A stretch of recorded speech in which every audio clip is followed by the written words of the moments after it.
Hello everyone, जय Shri Krishna. Myself Sanjay Vishwakarma. कैसे हैं आप लोग? बढ़िया, ठीक है। तो चलिए शुरू करते हैं। अपनी रेस्पिरेटरी सिस्टम की सीरीज स्टार्ट हो चुकी है। इसका first part, second part complete हो चुका है। फर्स्ट पार्ट में अपन ने क्या देखा था? रेस्पिरेटरी सिस्टम का जनरल इंट्रोडक्शन कि रेस्पिरेटरी सिस्टम क्या होता है। फिर अपन ने पार्ट 2 देखा था। पार्ट 2 में क्या देखा था? रेस्पिरेटरी ऑर्गन, यानी कि रेस्पिरेटरी सिस्टम में कौन कौन से ऑर्गन है जो इसमें यूज होते हैं, या कौन स्टार्ट करते हैं पार्ट 3।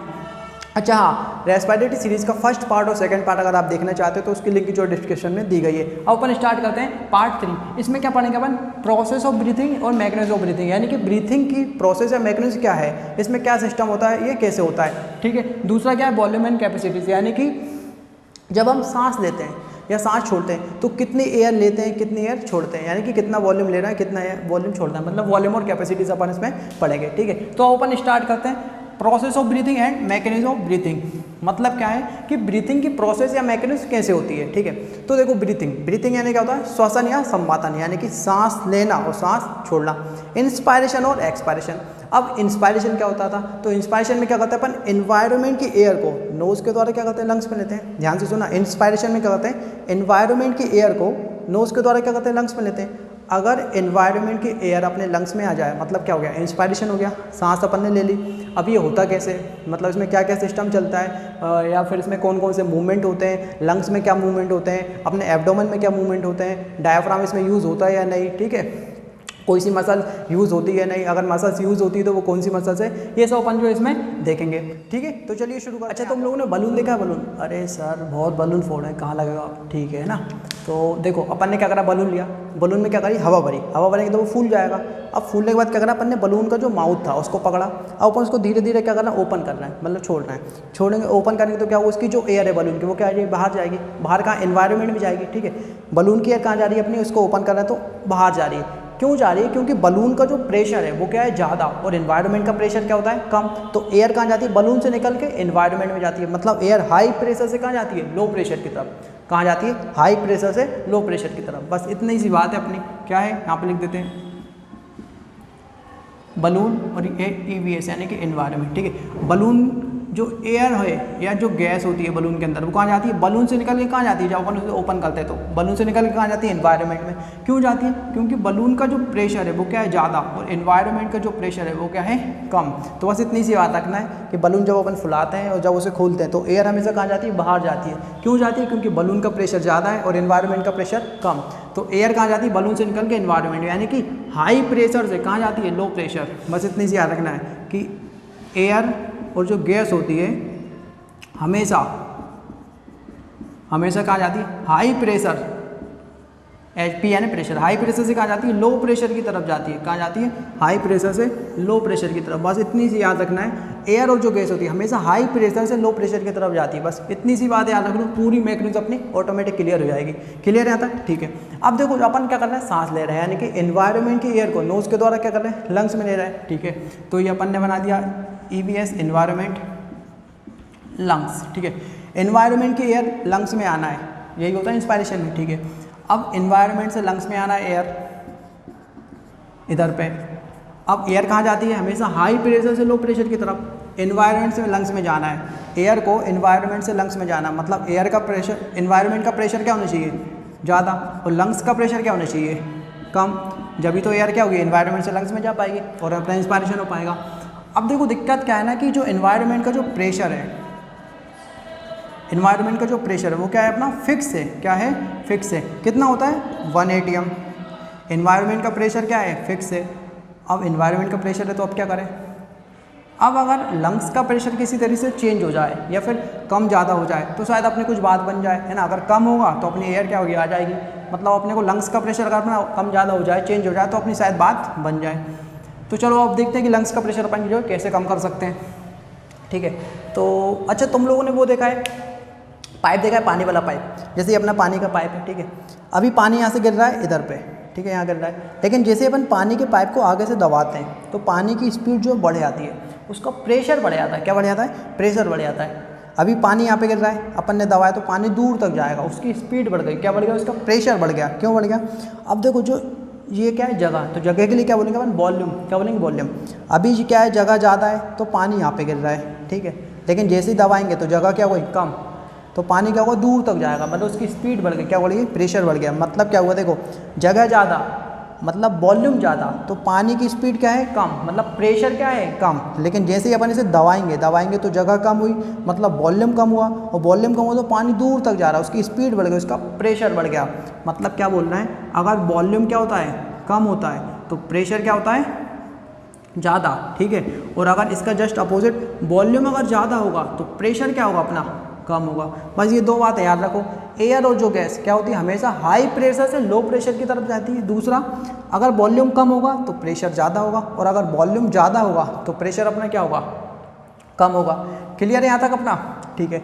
अब देखो एक बात और कि डायाफ्राम, क्या देखना है अपने को, डायाफ्राम।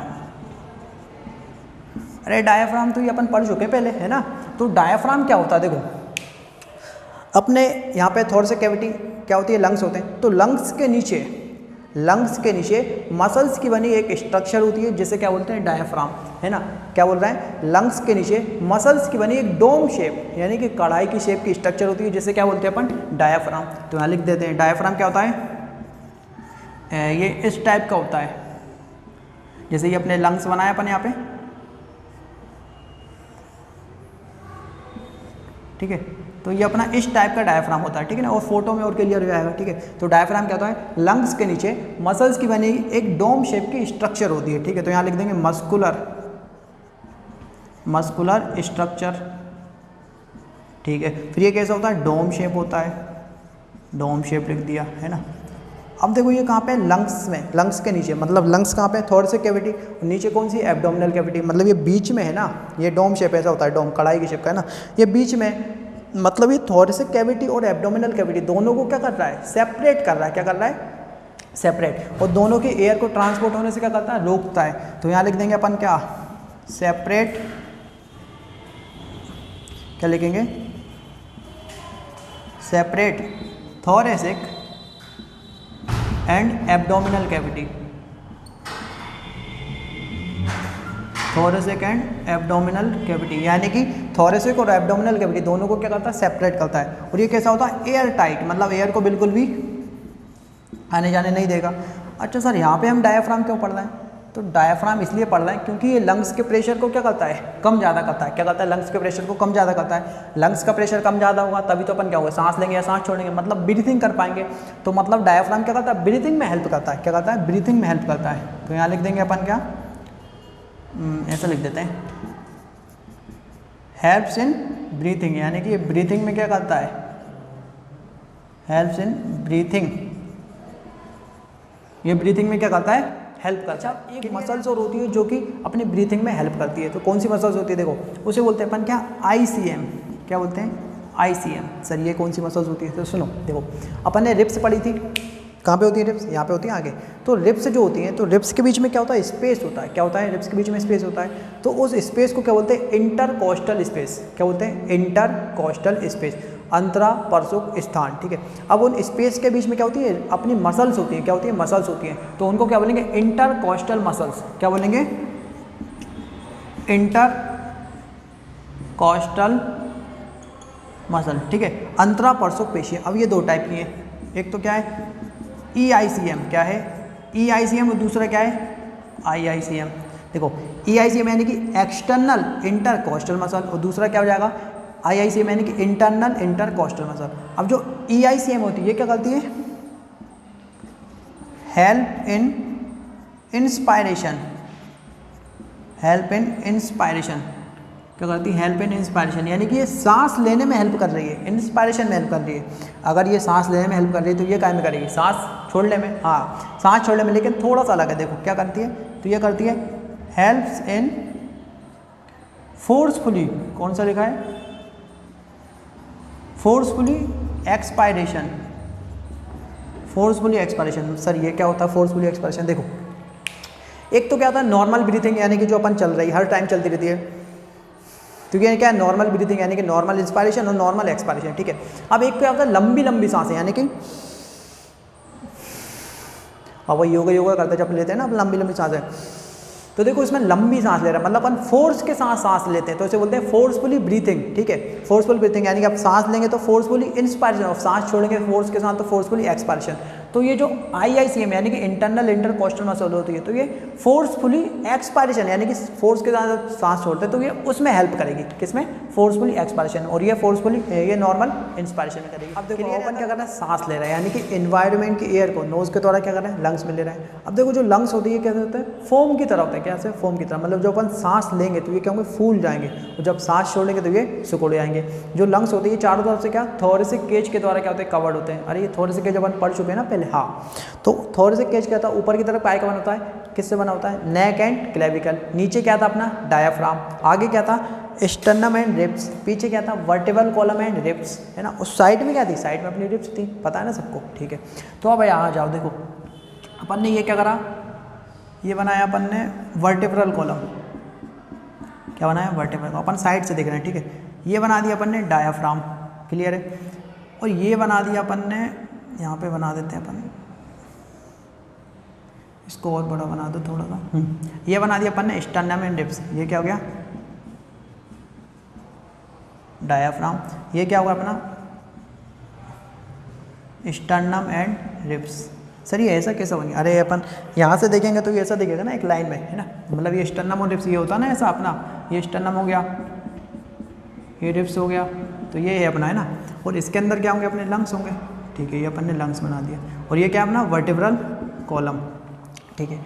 अब देखो, अब जब अपन क्या करते हैं, सांस लेते हैं, तो सबसे पहले सांस लेते हैं तो क्या होता है कि ये जो डायाफ्राम है, क्या है डायाफ्राम, काय का ये मसल्स का बना है, तो डायाफ्राम की मसल्स क्या होंगी, कॉन्ट्रैक्ट होंगी, क्या होंगी, डायाफ्राम की मसल्स कॉन्ट्रैक्ट होंगी, डायाफ्राम की मसल्स कॉन्ट्रैक्ट होंगी। ये क्या करेंगे, इसको नीचे की तरफ कर देंगे, क्या करेंगे, मसल्स इसकी कॉन्ट्रैक्ट होंगी, और ये कैसा हो जाएगा अपना, फ्लैट हो जाएगा, कैसा हो जाएगा, अभी ये डोम शेप का है ना, डोम शेप, तो इसकी मसल्स कॉन्ट्रैक्ट होंगी, ये क्या करेंगे, डायाफ्राम को फ्लैट कर देंगे, क्या कर देंगे, फ्लैट, मतलब अब डायाफ्राम कैसा हो गया, ये इधर आ गया, मतलब ये नीचे की तरफ आ गया, ठीक है। ये डायफ्राम कैसा हो गया, फ्लैट हो गया, फिर फ्लैट हो गया। अब EICM यानी कि जो एक्सटर्नल इंटरकोस्टल मसल है, ये इंस्पायरेशन में करती, तो ये क्या करेंगे, स्टर्नम और जो रिब्स है इसको क्या करेंगे, ऊपर की तरफ और आगे की तरफ कर देंगे, क्या करेंगे, ऊपर की तरफ और आगे की तरफ कर देंगे। यानी कि ये स्टर्नम और रिब्स है तो इसको क्या करेंगे, ऊपर की तरफ और आगे की तरफ कर देंगे, मतलब ये इस डायरेक्शन में जाएगा, मतलब ये ऐसा हो जाएगा, या इसको अपन भी डैश डैश बना देते हैं, मतलब ये स्टर्नम और रिब्स से अपना कहाँ पे आ गया, यहाँ पे आ गया, ठीक है। डायाफ्राम कैसा हो गया, डायाफ्राम की मसल्स कॉन्टैक्ट होंगे, क्या हो गया, फ्लैट हो गया। और ये EICM मसल से क्या करा, स्टर्नम और रिब्स को ऊपर की तरफ और आगे की तरफ कर दिया, मतलब ये इधर आ गया, ठीक है। अच्छा सर हमें पता कैसे चलेगा ये ऐसा हो गया, ठीक है। देखो अपन जब सांस लेते हैं तो क्या करते हैं, देखे ना, तो अपना पेट थोड़ा सा बाहर की तरफ आता है, ठीक है। तो पेट क्यों बाहर आता है, क्योंकि डायाफ्राम नीचे हो जाता है तो ये थोड़ा पेट अपना बाहर निकल आता है, ठीक है। और फिर जब अपन ये हो गया, ठीक है, और जब सांस लेते तो देखो ये वाला जो पार्ट है ऊपर की तरफ उठता है और आगे की तरफ उठता है, देखो करके देख सकते हो, देखो हाथ, देखो हाथ ऊपर भी जा रहा है हल्का सा और आगे भी आ रहा है, मतलब ये स्टर्नम और रिब्स को EICM मसल ने क्या करा, ऊपर की तरफ बाहर की तरफ उठा दिया। अब सर इनको उठाने से हुआ क्या, तो देखो डायाफ्राम कैसा था, ऐसा था, ये अपना कैसा हो गया, फ्लैट हो गया, मतलब यहाँ पे जगह बढ़ गई, ठीक है, खाली जगह हुई। स्टर्नम और रिब्स ऊपर उठ गया, मतलब यहाँ पे भी जगह बढ़ गई। अब यहाँ पे जगह बढ़ गई, अभी लंग्स इतने में थे, लंग्स जैसे यहाँ पे जगह मिल गई, खाली जगह हुई, तो लंग्स क्या होंगे, अपने फैल जाएंगे, मतलब क्या हो गया, वॉल्यूम बढ़ जाएगा, क्या होगा, वॉल्यूम बढ़ गया। और वॉल्यूम बढ़ता है तो प्रेशर क्या होता है, कमता है, मतलब अभी लंग्स इतने में थे, लंग्स फैल गए, मतलब लंग्स का वॉल्यूम क्या हो गया, बढ़ गया। और वॉल्यूम बढ़ेगा लंग्स का तो मतलब प्रेशर क्या हो जाएगा, लंग्स का प्रेशर क्या हो गया, अब कम। अब लंग्स का प्रेशर कम हो गया और EBS यानी कि एनवायरनमेंट का जो प्रेशर है वो क्या है, फिक्स है, कितना होता है, 1 atm। अब इन्वायरमेंट के कंपेयर में लंग्स का प्रेशर अभी क्या हो गया, कम हो गया ना, क्यों, क्योंकि डायफ्राम अपना नीचे आ गया, फ्लैट हो गया, स्टमक ऊपर आ गए, यहाँ पे जगह बढ़ गई तो लंग्स क्या हो गए, फैल गए, फैलने से लंग्स का वॉल्यूम बढ़ा और प्रेशर क्या हुआ, कम। मतलब इन्वायरमेंट के कंपेयर में लंग्स का प्रेशर क्या हो गया, कम, तो इन्वायरमेंट का प्रेशर क्या हो गया, ज़्यादा। इन्वायरमेंट का प्रेशर ज़्यादा, लंग्स का प्रेशर कम, और एयर कहाँ जाती है, हाई प्रेशर से लो प्रेशर की तरफ। तो एनवायरनमेंट का प्रेशर क्या हो गया, हाई, इसका प्रेशर क्या हो गया, लंग्स, तो एयर ऑटोमेटिक कहाँ चली आएगी, अपनी एनवायरनमेंट से कहाँ चली आएगी, लंग्स में चली आएगी, ठीक है। और एयर एनवायरनमेंट से लंग्स में चली गई, मतलब अपन ने क्या करी, सांस ले ली, मतलब अपना इंस्पायरेशन हो गया। और ये जो पूरी प्रोसेस है यही क्या हो गई, मैकेनिज्म हो गई, काहे की, इंस्पायरेशन की। क्लियर है ना, एक बार और देख लो, सबसे पहले क्या होता है, जब अपन इंस्पायरेशन करते हैं मतलब एनवायरनमेंट की एयर को क्या करते हैं, नोज के द्वारा लंग्स में लेते हैं, ठीक है। तो क्या होता है, ये वर्टिकल कॉलम, ये डायफ्राम, ये स्टर्नम और रिब्स। सबसे पहले क्या होता है, डायफ्राम की मसल्स कॉन्टैक्ट होंगी और ये क्या होगा, फ्लैट हो जाएगा, फ्लैट हो गया। फिर EICM मसल्स क्या करेंगे, स्टर्नम और रिब्स को ऊपर की तरफ, बाहर की तरफ उठा देंगे, मतलब ये यहाँ आ गया। अब यहाँ पे जगह और यहाँ पे जगह बढ़ गई, जगह बढ़ेगी तो लंग्स क्या होंगे, फैल जाएंगे। लंग्स फैल जाएंगे तो लंग्स का क्या हो गया, वॉल्यूम बढ़ गया, और वॉल्यूम बढ़ गया मतलब लंग्स का प्रेशर अब क्या हो गया, कम हो गया, क्योंकि लंग्स फैल गया मतलब वॉल्यूम बढ़ा तो प्रेशर कम हुआ। अब एनवायरनमेंट का प्रेशर क्या था, कांस्टेंट था 1 atm। अब एनवायरनमेंट के कंपेयर में लंग्स फैल गए तो इनका वॉल्यूम क्या हो गया, बड़ा, प्रेशर मतलब लंग्स का क्या हो गया, कम, इनका प्रेशर ज़्यादा, तो एयर ऑटोमेटिक हाई प्रेशर से लो प्रेशर की तरफ, और अपना इंस्पायरेशन की प्रोसेस हो गई, ठीक है। थोड़ा सा लिख लेते हैं अपन, इंस्पायरेशन, ठीक है। इंस्पायरेशन कैसी प्रोसेस है, एक्टिव प्रोसेस है। कैसी प्रोसेस है, एक्टिव प्रोसेस। सर ये एक्टिव मतलब क्या होता है, देखो दो चीज़ होती है, एक होता है एक्टिव, एक होता है पैसिव। एक्टिव यानी क्या होता है, जहाँ पे एनर्जी खर्च हो, जहाँ पे एनर्जी खर्च हो, और पैसिव क्या होता है, जहाँ पे एनर्जी खर्च ना हो। तो इंस्पायरेशन क्या है, एक्टिव प्रोसेस है। क्यों, क्योंकि जो डायफ्राम और ये EICM मसल्स होती है, इनको एक्टिव होने के लिए, इनको कॉन्ट्रैक्ट होने के लिए क्या होती है, एनर्जी लगती है, तो इसलिए क्या है, एक्टिव प्रोसेस है, ठीक है। यहाँ लिख देते हैं अपन, एनर्जी कंज्यूम, यानी कि एनर्जी क्या होगी, खर्च होगी, ठीक है। फिर दूसरा, इसमें कौन कौन सी मसल्स यूज़ होती हैं, तो देखो डायफ्राम यूज़ हुआ, और कौन सी, EICM मसल्स यूज़ हुई ना, इनने इसको क्या करा, ऊपर उठा दिया, तो यहाँ लिख देंगे डायफ्राम, ठीक है। और कौन सी मसल्स यूज़ हो रही है अपनी, एक्सटर्नल इंटरकॉस्टल मसल्स। डायफ्राम क्या करती है, इसको नीचे कर देगी, फ्लैट हो जाएगी, यहाँ जगह बढ़ा देगी, और स्टर्नम और रिब्स को क्या करेगा, EICM ऊपर और बाहर की तरफ उठा देगा। अब देखो जो डायफ्राम होता है, ये कितना यूज़ होता है, 75% से भी ज़्यादा, 75% से भी ज़्यादा, और EICM कितना यूज़ होता है अपना, 25% से भी कम। सर ये क्या बात हुई, देखो डायफ्राम अगर 75% से ज़्यादा यूज़ हो रहा है तो बचा क्या, 25 से कम बचा ना, तो फिर EICM 25% से कम यूज़ होगा, क्लियर है। और जो इंस्पायरेशन की प्रोसेस है, इसको होने में कितना टाइम लगता है, 2 सेकंड का टाइम लगता है। कितना लगता है, 2 सेकंड, ठीक है। इसको होने में 2 सेकंड का समय लगता है, ठीक है। सर ये थोड़ा समझ नहीं आया, देखो जो इंस्पायरेशन की प्रोसेस है, तो इसमें डायफ्राम कितना यूज़ होता है, 75% से भी ज़्यादा, और EICM मसल्स कितनी होती है, 25% से भी कम, क्लियर है। यहाँ तक इंस्पायरेशन अपना। अब देखो अपन क्या देख रहे हैं, एक्सपायरेशन, यानी कि सांस छोड़ना है, ठीक है। अब सांस छोड़ते तो अपन क्या करते हैं, लंग्स की एयर को नोज़ के द्वारा क्या करते हैं, बाहर निकालते हैं एनवायरनमेंट में, क्लियर है। देखो अब सांस कब छोड़ते हैं, जब अपन ने सांस ली होगी तभी तो ना। तो देखो जब अपन ने सांस छोड़ना है, मतलब सांस ले चुके हैं पहले, तो मतलब ये कंडीशन होगी, है ना। अब सांस छोड़ना है तो ये अंदर जाता है, यही होता है, सांस छोड़ना है और पेट अंदर जाएगा। मतलब क्या हुआ कि जब अपन ने सांस ली थी उस टाइम पे क्या हुआ था, डायफ्राम नीचे आ गया था, फ्लैट हो गया था, और स्टर्नम और रिब्स कहाँ गए थे, बाहर आ गए थे। अब अपन सांस छोड़ रहे हैं, मतलब ये अभी इस कंडीशन में है ना अपनी, सांस छोड़ रहा है मतलब ये डायफ्राम इधर पे और ये अपना इधर पे, और लंग्स अपने फैले हुए हैं, क्लियर है। अब अपन सांस छोड़ रहे हैं, तो सांस छोड़ने की तो क्या होगा, सबसे पहले कि डायफ्राम की जो मसल्स कॉन्ट्रैक्ट हुई थी, क्या हुई थी, कॉन्ट्रैक्ट हुई थी, मतलब खींचा था जिनको, अब वो क्या होंगी, ऑटोमेटिक रिलैक्स होंगी, मतलब वो रिलैक्स होंगी तो डायफ्राम वापस से कैसा हो जाएगा, अपना डोम शेप हो जाएगा। मतलब जो फ्लैट था डायफ्राम वापस से कैसा हो जाएगा, डोम शेप हो जाएगा, मतलब ये वापस से कैसा हो गया, अपनी इनिशियल पोजीशन में आ गए, क्लियर है। और जो एक्सटर्नल इंटरकोस्टल मसल जो कॉन्ट्रैक्ट हुई थी, कॉन्ट्रैक्ट होकर इन्होंने क्या करा था, स्टर्नम रिब्स को ऊपर उठा दिया, तो ये भी क्या होंगी, रिलैक्स हो जाएंगी, और ये स्टर्नम रिब्स को वापस कहाँ कर देंगे, अपनी ये वाली पोजीशन पे कर देंगी। अब यहाँ पे अभी लंग्स अपने यहाँ पे फैले हुए थे, अब ये वापस से इधर आ गया और ये इधर आ गया, तो लंग्स भी क्या हो जाएंगे, ऑटोमेटिक छोटे हो जाएंगे। लंग्स छोटे हो जाएंगे मतलब लंग्स क्या हुआ, सिकुड़ गया मतलब उनकी जगह क्या हुई, कम, जगह कम हुई मतलब वॉल्यूम क्या हो गया, कम, और वॉल्यूम कम होता है तो प्रेशर क्या होता है, बढ़ता है, मतलब प्रेशर क्या हो गया, बढ़ गया। अब एनवायरनमेंट का प्रेशर क्या था, फिक्स था 1 atm। अब एनवायरनमेंट के कंपेयर में लंग्स कैसे हुए, छोटे हुए, मतलब लंग्स का प्रेशर क्या हो गया, ज़्यादा हो गया। एनवायरनमेंट का प्रेशर अब क्या हो गया, कम, एनवायरनमेंट का प्रेशर कम हो गया, लंग्स का प्रेशर बढ़ गया, है ना। तो एयर कहाँ जाती है हमेशा, हाई प्रेशर से लो प्रेशर। अब हाई प्रेशर किसका हो गया, लंग्स का, और एनवायरनमेंट का लो प्रेशर, तो एयर ऑटोमेटिक क्या होगी, लंग्स से निकल के कहाँ जाएगी, बाहर आ जाएगी, ठीक है। लंग्स से निकल के एयर कहाँ गई, एनवायरनमेंट में आ गई, मतलब क्या हो गया, एक्सपायरेशन हो गया, एक्सपायरेशन हो गया, क्लियर है ना। एक बार और देख लो, देखो सांस छोड़ना यानी कि एक्सपायरेशन कब छोड़ते हैं, जब सांस लेते हैं जब भी तो सांस छोड़ते हैं ना, मतलब ये कंडीशन है, सांस छोड़ना है मतलब ये वापस से अपना इधर आ रहा है और ये अपना इधर आ रहा है, इधर आएगा, ये पहले वाली पोजीशन में जाएगा और ये अपना वापस अंदर आएगा, तो यहाँ पे जगह कम होगी तो वॉल्यूम कम तो प्रेशर ज़्यादा। अब बाहर के एनवायरनमेंट के कंपेयर में लंग्स का प्रेशर क्या हो गया, ज़्यादा, high pressure low pressure, air automatic air lungs से निकल के कहाँ जाएगी, एनवायरनमेंट में, मतलब क्या हो गया, एक्सपायरेशन हो गया, तो लिख देते हैं एक्सपायरेशन, ठीक है। अच्छा, एक्सपायरेशन कैसी प्रोसेस, एक्टिव या पैसिव? तो ये कैसी प्रोसेस है अपनी, पैसिव है। कैसी है, पैसिव। सर इंस्पायरेशन तो एक्टिव थी, तो ये पैसिव क्यों है? तो देखो क्यों है ये पैसिव प्रोसेस, मतलब इसमें एनर्जी नहीं लगेगी, ठीक है। क्या था देखो, इंस्पायरेशन में क्या हुआ था, डायफ्राम कॉन्ट्रैक्ट होकर कैसा हो गया था अपना, ये फ्लैट हो गया था, और स्टर्नम और रिब्स को इनने उठा के ऐसा कर दिया था। देखो तुमने इलास्टिक देखी, इलास्टिक को अपन ने क्या करा, खींचा, तो अपन जब तक उसे खींचे हुए हैं तो अपन उसे पकड़े हुए हैं, मतलब अपन एनर्जी लगा रहे हैं, लेकिन जैसे अपन छोड़ते हैं तो वो ऑटोमेटिक चला जाता है। क्या अपने को वहाँ तक छोड़ के आना पड़ता है? नहीं, जैसे अपन छोड़ते हैं ऑटोमेटिक चला जाता है ना, है ना। मतलब उसको वापस जाने में एनर्जी नहीं लगती है, मतलब अपन ने जैसे उसे छोड़ा, रिलीज़ किया, तो वो ऑटोमेटिक चला जाता है। तो उसी प्रकार से क्या होती है, मसल्स होती है, जब कॉन्ट्रैक्ट हुई तो मतलब कॉन्ट्रैक्ट है तो एनर्जी लग रही है, लेकिन जैसे अपन उसे छोड़ देंगे तो ये डायफ्राम ऑटोमेटिक ऐसा आ जाएगा। EICM मसल्स ऑटोमेटिक जैसे कॉन्टैक्ट रिलीज होंगी, मतलब उसे कॉन्टैक्ट हटेगा उनका, तो ये ऑटोमेटिक अंदर आ जाएगा, मतलब इनको रिलैक्स होने में एनर्जी नहीं लगती। तो एक्सपायरेशन क्या होता है, ये डायफ्राम और EICM मसल्स के रिलैक्स होने से ऑटोमेटिक हो जाता है, इसमें एनर्जी खर्च नहीं होती।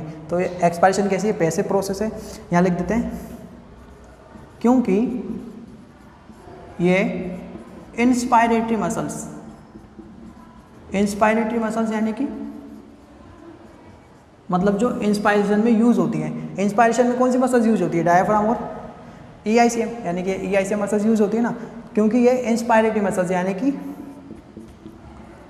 Diaphragm and external intercostal muscles के रिलैक्स होने से ऑटोमेटिक हो जाती है। कैसी होती है, ऑटोमेटिक हो जाती है,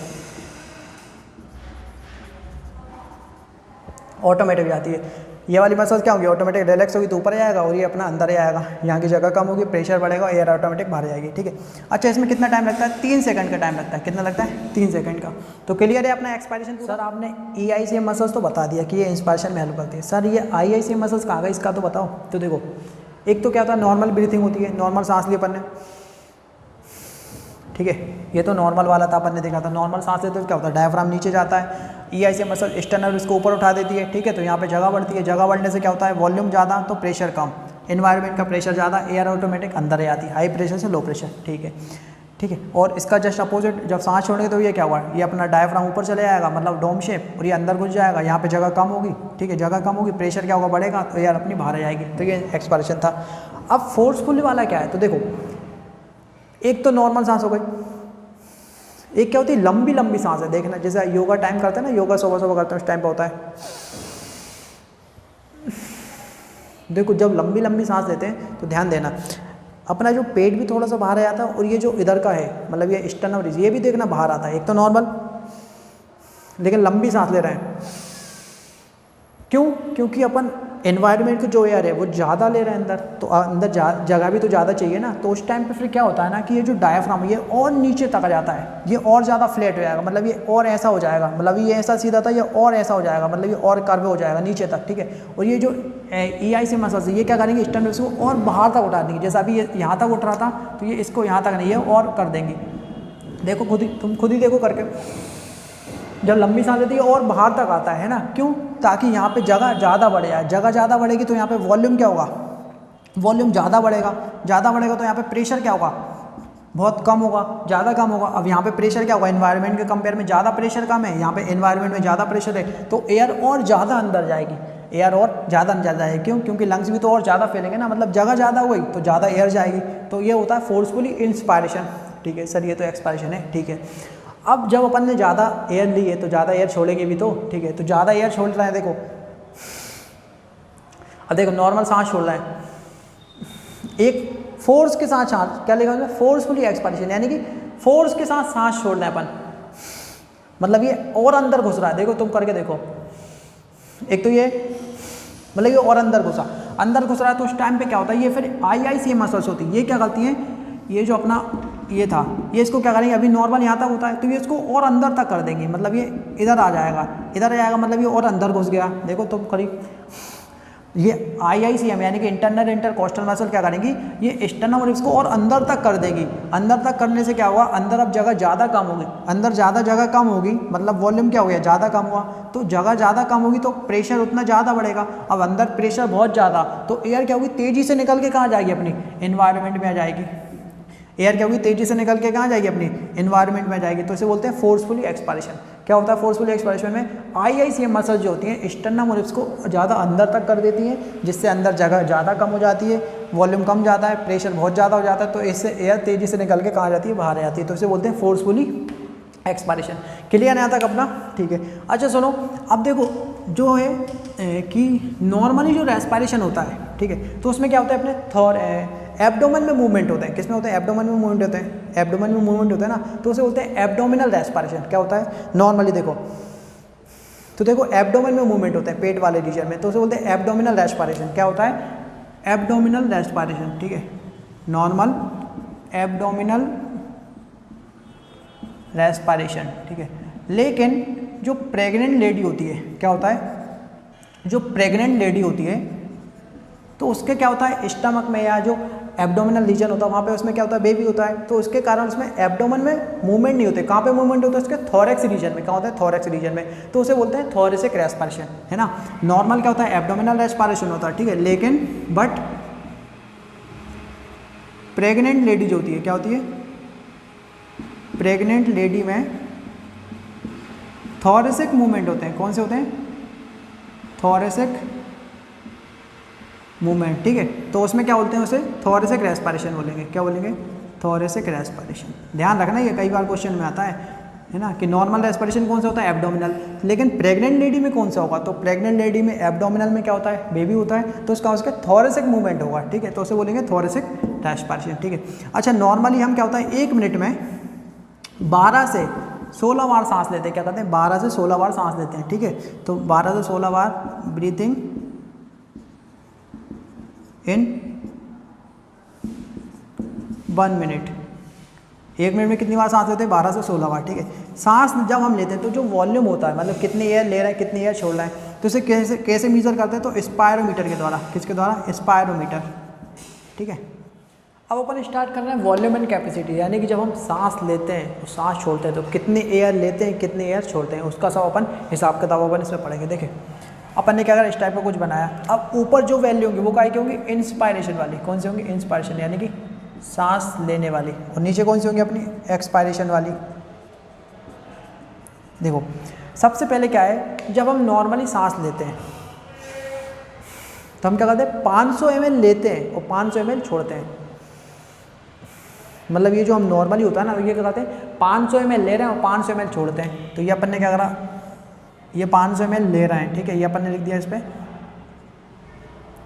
डायरेक्ट इसमें लिख देते हैं ना,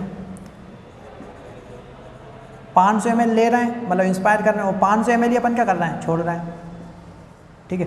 500 ml ले रहे हैं, 500 ml छोड़ रहे हैं। इसे क्या बोलते हैं अपन, टीवी। क्या बोलते हैं, टीवी, यानी कि घर वाली टीवी नहीं, इसको क्या बोलते हैं, टीवी, यानी कि टाइडल वॉल्यूम। क्या बोलेंगे, टाइडल वॉल्यूम, ठीक। अच्छा नॉर्मली 500 ml ले रहे हैं, 500 ml छोड़ रहे हैं। अब देखो 500 ml ले लिए अपन ने, अब इसके बाद हम जो 3000 ml और ले सकते हैं, ठीक है ना। देखो एक तो नॉर्मली 500 ml ली, फिर इसके बाद 500 ml लेने के बाद हम 3000 ml और ले सकते हैं। 500 ml ली, ठीक है, ये ले लिए अपन ने 500 ml। इसके बाद हम जो है 3000 ml और ले सकते हैं।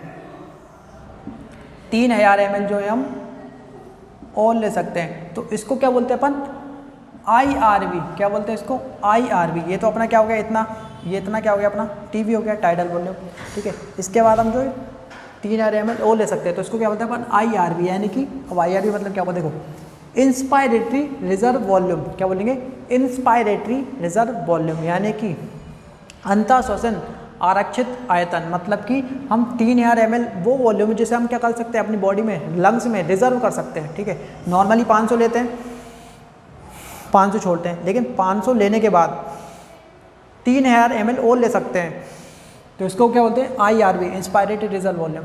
अच्छा सर, जिस प्रकार से हम सर 3000 ml और ले सकते हैं, तो उसी प्रकार से हम कुछ ज़्यादा छोड़ भी तो सकते हैं। हाँ, तो देखो 500 ml हम क्या करना है, नॉर्मली छोड़ रहे हैं, ठीक है। तो इसके बाद हम जो है 500 ml छोड़ दी, इसके बाद हम जो है 1100 ml, कितनी 1100 ml और छोड़ सकते हैं।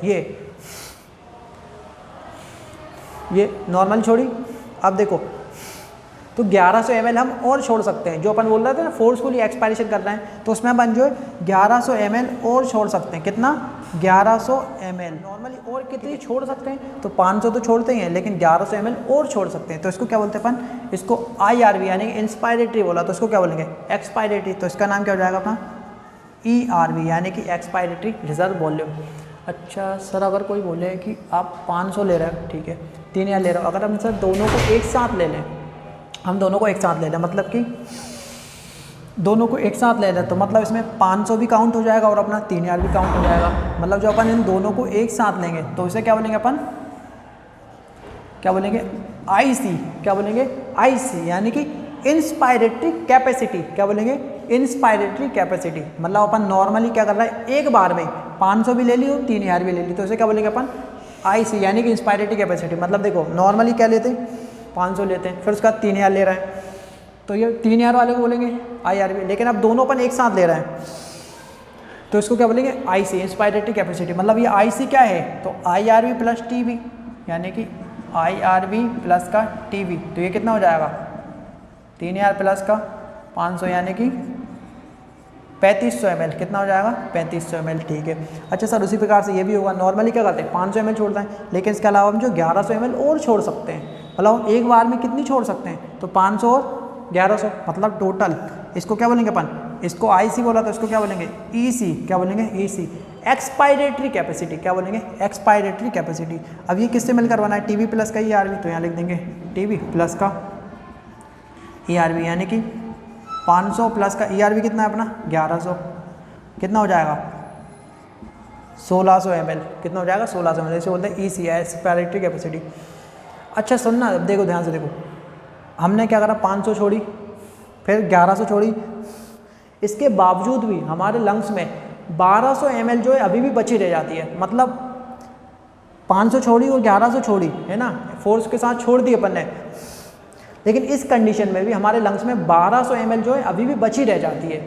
हमारे लंग्स में 1200 ml जो बची रह जाती है, मतलब उसे अपन कभी निकाल ही नहीं सकते, उसे हम कभी निकाल ही नहीं सकते, ना निकालने की कोशिश करें। अगर वो निकल गई तो समझो फिर कुछ गड़बड़ हो जाएगी ना। तो 1200 ml जो होती है हमारे लंग्स में जो होती है बची रह जाती है, मतलब वो निकल ही नहीं सकती, तो उसे क्या बोलते हैं अपन RV। क्या बोलते हैं RV यानी कि रेसिडुअल वॉल्यूम। क्या बोलेंगे रेसिडुअल वॉल्यूम यानी कि अवशेषी आयतन, मतलब वो कभी निकल ही नहीं सकता, तो वो कितना होता है 1200 ml, ठीक है। अच्छा सुनो, अब नॉर्मली हम 500 ले रहे हैं, 500 छोड़ रहे हैं, मतलब ये 1100 भी तो हमारे लंग्स के अंदर ही है ना। इसे तो अपन कब छोड़ते हैं, जब फोर्स के साथ सांस छोड़ते हैं, ये अब छोड़ा ना, लेकिन नॉर्मल कंडीशन में तो वो अंदर ही प्रेजेंट है। नॉर्मली क्या है 1100 भी प्रेजेंट है और 1200 ये तो कभी निकल नहीं सकता। मतलब 1100 और 1200 ये नॉर्मल कंडीशन में अभी प्रेजेंट है नॉर्मल में। ये कब निकलेगा, जब हम फोर्स के साथ सांस छोड़ेंगे। लेकिन नॉर्मली तो ये भी प्रेजेंट है और ये भी प्रेजेंट है। ER भी प्रेजेंट है 1100 और R भी प्रेजेंट है 1200, तो इसे क्या बोलते हैं FRC। क्या बोलते हैं FRC यानी कि फंक्शनल रेसिडुअल कैपेसिटी। क्या बोलते हैं फंक्शनल रेसिडुअल कैपेसिटी, यानी कि ये क्या है RV residual volume plus ERV। तो क्या बोलेंगे ERV यानी कि ERV। तो ये क्या हो जाएगा, देखो RV कितना है 1200, ये कितना है 1100, तो ये कितना हो जाएगा टोटल 2300 ml। कितना हो जाएगा 2300 ml। तो ये FRC कितना होता है, फंक्शनल रेसिडुअल कैपेसिटी कितना होता है 2300 ml, ठीक है। अच्छा, अगर कोई तुमसे बोले कि तुम एक बार में कितनी सांस छोड़ सकते हो, है ना, कितनी एयर छोड़ सकते हो या कितनी एयर ले सकते हो, फिर क्या बोलोगे, हाँ सर हम एक बार में जो है कितनी 3500 ml ले सकते हैं, है ना, 3500 ml ले सकते हैं, है ना, नॉर्मली एक बार सांस छोड़ने के बाद। नहीं सर हम 3500 से ज़्यादा ले सकते हैं। कैसे सर, देखो नॉर्मली हम क्या करते हैं 500 छोड़ते हैं, अगर हम 500 के साथ 1100 छोड़ दें, मतलब कि देखना, मतलब अपन ने ये वाली भी छोड़ दी। अब अपन जब सांस लेंगे तो सबसे पहले तो ये लेंगे ERV लेंगे ना, क्योंकि ये तो अपन ने एक्स्ट्रा में छोड़ी है ना। तो सबसे पहले क्या लेंगे ERV, फिर लेंगे 500 ml, फिर लेंगे अपन जो 3000 ml एक्स्ट्रा वाली। मतलब अपन ने एक बार में कितनी ले ली, तो अपन ने क्या करा, पहले तो फोर्स के साथ सांस छोड़ी, फिर अपन फोर्स के साथ सांस ले रहे हैं, मतलब फोर्सफुली एक्सपायरेशन के बाद फोर्सफुली कितनी सांस ले सकते हैं। तो फोर्सफुली सांस छोड़ी मतलब अपन ये छोड़ चुके, तो सबसे पहले क्या करेंगे अपन ये लेंगे ERV, हाँ क्या लेंगे ERV, ठीक है। फिर क्या लेंगे अपन नॉर्मल टाइडल वॉल्यूम 1200, फिर क्या 1200 नहीं 500, फिर क्या लेंगे अपन IRV यानी कि इंस्पायरेटरी रिजर्व वॉल्यूम, मतलब सबसे पहले क्या करेंगे जो अपन ने एक्स्ट्रा में छोड़ा था ERV यानी कितना 1100 ml, नॉर्मली कितना लेते हैं 500 ml, फिर इसके बाद हम 3000 ml और ले सकते हैं, तो टोटल कितना हो गया 3 5 35 और ये कितना हो जाएगा 4600 यानी कि 4600 ml जो है हम एक बार पूरी सांस छोड़ने के बाद फोर्स के साथ सांस ले सकते हैं, मतलब फोर्स के साथ सांस छोड़ी अपन ने, अब फोर्स के साथ सांस ले रहे हैं, मतलब सबसे पहले क्या लिया होगा अपन ने ERV जो एक्स्ट्रा में छोड़ा था ये वाला, फिर क्या लेंगे नॉर्मल 500 ml लेंगे, फिर अपन क्या करेंगे जो एक्स्ट्रा में 3000 ml ले सकते हैं, मतलब ERV प्लस TB प्लस का IRV, तो ये कितना हो जाएगा 4600 ml, और इसको क्या बोलते हैं, इसको बोलते हैं VC, क्या बोलते हैं VC वाइटल कैपेसिटी, क्या बोलते हैं VC vital capacity, vital capacity, ठीक है। सर ये नाम की स्पेलिंग नहीं लिखा रहा है, अरे यार अपन पढ़ रहे हैं ना, तो कम से कम एक पेन और कॉपी लेके बैठा करो, है ना, क्योंकि अपन नीट और एम्स की तैयारी कर रहे हैं, तो जब भी पढ़ो लेक्चर लो तो ठीक है, अब टाइम पास के लिए मत पढ़ो, है ना, अपन मेहनत कर रहे हैं, अपना डाटा खर्च हो रहा है, अपनी आंखें खराब हो रही हैं, पढ़ रहे हैं ना, तो एक कॉपी और पेन लेके बैठा करो, ताकि जो भी इंपॉर्टेंट चीज़ है उसको लिखते जाएँ, स्क्रीनशॉट लेते जाएँ, ठीक है। कुछ चीज़ समझ नहीं आ रही तो उसको कमेंट में लिखे, ताकि अपन अगली बार उसे वीडियो में क्लियर कर सकें, ठीक है, और जो भी नहीं है तो उसको फटाफट लिखते जाओ, ठीक है ना। हाँ, तो ये क्या है वाइटल कैपेसिटी 4600 ml, ठीक है। अच्छा, नॉर्मली सांस छोड़ दी और सांस ले रहे हैं, ठीक है। अच्छा एक बार हो कि कोई बोले कि सर फोर्सफुली सांस छोड़ दी अपन ने और फोर्स के साथ सांस ले रहे हैं, तो वो तो ये हो गया, अगर हम फोर्सफुली पहले सांस ले लें और फोर्स के साथ आप सांस छोड़ रहे हैं तो कितनी छोड़ेंगे, देखो नॉर्मली सांस ली 500 ml ली होगी, फिर तुम और सांस ले रहे हो, फोर्स के साथ सांस ले लो, मतलब तुमने क्या 3000 ml और ले ली, मतलब तुमने क्या टोटल कितनी ली 500 और 3000 यानी कि 3500 ml ली IC, ठीक है। अब तुम फोर्स के साथ सांस छोड़ रहे हो, ठीक है, तो सबसे पहले क्या छोड़ोगे, तो एक्स्ट्रा जो ली थी 3000 ml, फिर क्या छोड़ोगे 500 ml, फिर क्या छोड़ोगे 1100 भी तो छोड़ सकते हैं एक्स्ट्रा में, सर ये अरे ये तो एक ही है ना, ये तो ये जो लेते हैं वही तो छोड़ते हैं, ये तो एक ही हो गया। तो सबसे पहले अपन ने क्या करा, फोर्स के साथ सांस ली, मतलब 500 और 3000 मतलब 3500 ml, अब सांस छोड़ रहे हैं, सबसे पहले क्या छोड़ेंगे IRV, फिर क्या छोड़ेंगे TB, फिर और क्या छोड़ सकते हैं 1100 यानी कि ERV, मतलब टोटल क्या छोड़ सकते हैं 1100 500 3000, मतलब ये VC वाइटल कैपेसिटी, मतलब ये वही है, फोर्सफुली सांस छोड़ दो और फिर फोर्स के साथ सांस लेंगे तो भी कितना होगा 4600 ml, या फिर फोर्स के साथ सांस ले लो फोर्स के साथ सांस छोड़ दो तो वो भी क्या होगा वाइटल कैपेसिटी, ठीक। अच्छा फिर सर टोटल लंग्स की कैपेसिटी क्या हो जाएगी, तो देखो टोटल लंग्स की कैपेसिटी अपन एक बार में कितनी ले सकते हैं 4600 ml, एक बार में टोटल कितनी छोड़ सकते हैं पूरी फोर्स के साथ 4600 ml, लेकिन 1200 ml जो अपनी लंग्स में वो तो कभी अपन निकाल ही नहीं सकते, मतलब लंग्स में ये तो आ ही रही है, इसके साथ साथ 1200 ml भी तो आ रही है, मतलब TLC यानी कि क्या टोटल ल्यूकोसाइड काउंट नहीं, total lungs capacity TLC total lungs capacity कितनी हो जाएगी, तो VC प्लस का RV मतलब कि 4600 ml और 1200 ml टोटल कितना हो जाएगा, तो 5800 ml कितना हो जाएगा, हाँ 5800 ml, या फिर इसे अपन लिख देते हैं 5800 ml से 6000 ml, यानी कि ये रेंज हो गई अपनी, क्या हो गई रेंज है ना 5800 ml या 6000 ml, ठीक है। मतलब अपने टोटल लंग्स की कैपेसिटी कितनी है 5800 ml, या इसे लिख देते हैं अपन, क्या लिख देते हैं ऐसा लिख देते हैं अप्रॉक्सीमेटली 6000 ml, है ना, या इसको लिख देंगे क्या डायरेक्ट 6 लीटर, क्या लिख देंगे 6 लीटर, तो हमारे टोटल लंग्स की कैपेसिटी कितनी है 6 लीटर, यानी कि हम 6 लीटर तक जो एयर है वो अपने लंग्स में ले सकते हैं, क्लियर है। अच्छा सुनो, अपन नॉर्मल क्या कर रहे थे 500 ml ले रहे थे, 500 ml छोड़ रहे थे, अब क्वेश्चन आता है कि 1 मिनट में हम कितनी एयर नॉर्मली लेते हैं या कितनी एयर ले सकते हैं, तो देखो एक बार हम सांस लेते हैं तो 500 ml लेते हैं और 500 ml छोड़ते हैं, ठीक है, मतलब 500 ml ले रहे हैं। अब 1 मिनट में कितनी बार सांस लेते हैं, तो 12 से 16 बार सांस लेते हैं, तो 12 पंजे 60 और 16 बार ले रहे हो तो 16 पंजे 80, मतलब हम 1 मिनट में कितना 6000 ml से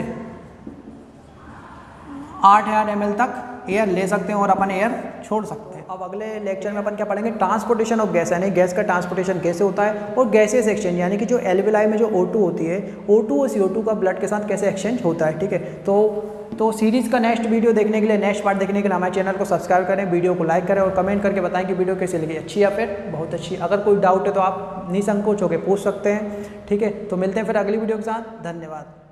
जय श्री कृष्णा।